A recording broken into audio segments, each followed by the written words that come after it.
Ramallah, West Bank skirmishes between Palestinian protesters and Israeli soldiers broke out Thursday in Ramallah and other places in the West Bank and Gaza Strip, one day after President Trump announced that his administration would recognize Jerusalem as Israel's capital.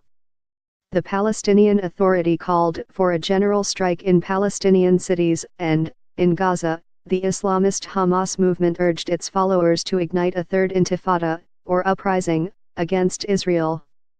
At a checkpoint near Ramallah, Israeli forces fired dozens of rounds of tear gas and stun grenades at hundreds of Palestinian protesters gathering to air their anger over Trump's statement. They burned tires and pelted the soldiers with rocks.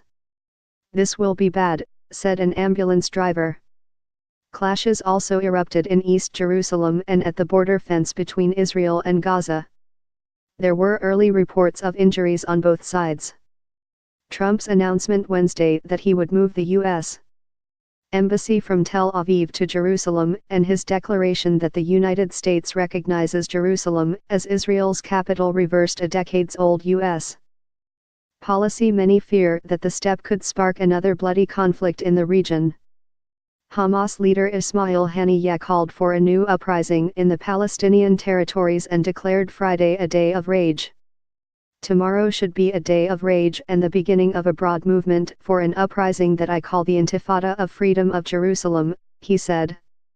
He called on the Palestinian Authority to stop security coordination with Israel and enable the resistance in the occupied West Bank to respond to this blatant aggression. "Our people and factions of the resistance are in a permanent meeting to follow developments to confront this strategic threat that threatens the city of Jerusalem," he added. For Trump, Jerusalem is an extension of a global culture war.